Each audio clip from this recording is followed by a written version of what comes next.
Kwa hivi ambao tunaendelea kama maisha ambayo tuko nayo, unapata kwamba uko ndani katika relationship, alafu kuna ile breakup inakuja, unajipata kwamba umeachana na mpenzi wako. Ni nani kati ya wale wawili ambao unasema kwamba yule ambaye katika ile breakage katika mahusiano, alafu unajipata kwamba wewe umeacha ama umeachwa, unajifika kwamba amewin katika ile situation ya relationship? Kwa mfano sema niko na dada hapa, nimeenda naye kwa muda more than kama 2 years pale, tumegroove, alafu kuna mambo mengi yametendeka pale, achievement kama kununua mashamba, kununua magari, kutoa na outing, kutoa kama vile mbalimbali pa kuweza kutekenya arudi katika lane zangu za relationship, alafu inakuja tu tunaachana. So kati ya hivi vitu viwili, boy na girl pale katika masuala ya relationship, so kati ya kuacha na kuachana, nani ambaye anafeel kwamba amewin this situation? Inategemea. Inategemea na like the first relationship. Unajua inaweza kuwa it is a toxic relationship.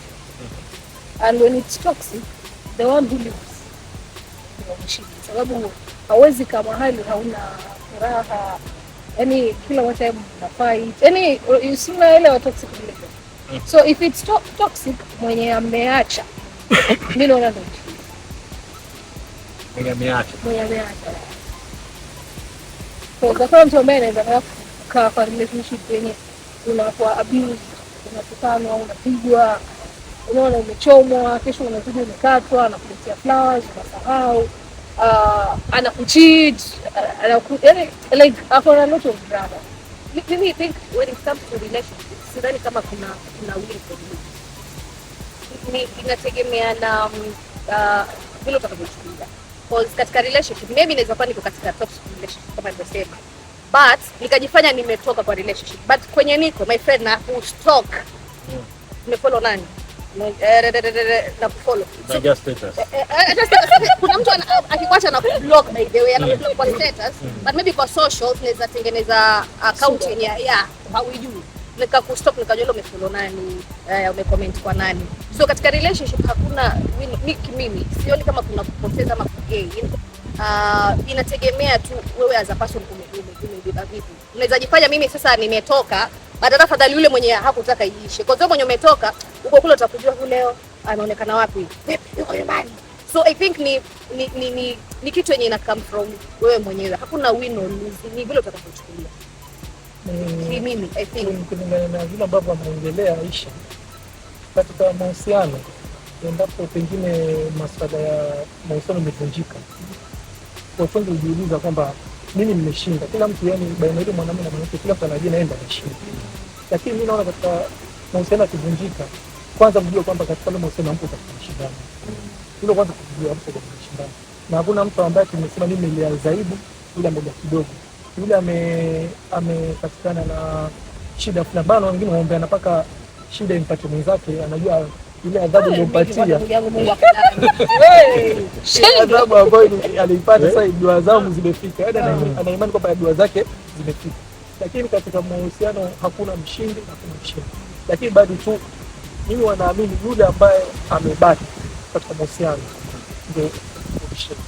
Kwa sababu gani? Yeye la kwanza hana lawama katika mahusiano kwamba mimi nilimwacha vipi, yani alijitoa mwenyewe, anakuwa ile imani kwamba alijitoa mwenyewe. Kwa sababu kutamka kwanza tujie katika hali halisi, watu wengi ambao wanajitoa kwenye mahusiano na kutamka huwa ni mwanadamu, yeye ndio mtu wa kwanza kusema. Lakini unagonga ndipo mimi sasa jamani, mimi ndo natamkiwa mimi sijaacha, mimi naacha. Mwanamume ana kipengele kimoja, mwanamume ana kipengele kimoja, kitu kiko silent. Yes. Na hiyo silent huwa ukiangalia katika saikolojia huwa inamuumiza zaidi hata kuliko kwa matukio kama ile ya anko. Maana mwanamume yeye atakuwa anaumia, mwanamke amezungumza na imemtoka, lakini sasa akitamka community inamchukulia kwamba Aisha si, yani kila mwanamume akija ana so mwanamume zake ni action madharau. Unaweza kupata problem iko na mwanamume, lakini watoto mwa Aisha ndio kuna shida. Hata pia muongea kitu, inaweza kuwa niko na Kim hapa, kaja tukaachana kidogo, lakini mimi nitajifeel kweli nitaumia, sawa, lakini mimi nitatafuta mbinu za kumlinganisha na watu wengine, so that ni muone Kimo anavyogongwa gongwa, na kiungo ndio unapata kwamba mimi napata afueni. Ushaona? Ndivyo nilisema kwamba kwa sababu wanaume sio ukiachana na mtu, mwanaume akiachana na mtu akipata demo yake akaenda akigongwa gongo huko kufuatia play. We. Lakini hapo siku ile kaangoli kama hiyo. Unajua una miscot. Yana maanisha kwamba mwanamke ni rahisi kwamba hata aweza kufanya kitu kama lakini bado still anamuuliza Kim kinachoendeleaje huko. Anafuatilizia anakufollow kila mara yako, lakini sasa ni kwa sababu lakini mara nyingi kwa mwanamume yeye anaumia, ndio unaona unafika mahali sasa una mwanamume anakuwa ile solution katafute fulani ndio ule gozo kagonga, lakini sio kwa kugonga huja solve a problem. Ukimaliza kugonga zikishuka zile sio cha shahwa sasa ndio itakuwa vizuri, si bado utafikiria yule ambaye ulimwacha. But I think kitambo mwanamke atamke, mimi na mwanamke kitambo atamke kwamba imetoka like mimi sitaki tena, ni kwa sababu na believe amevumilia for a very long time.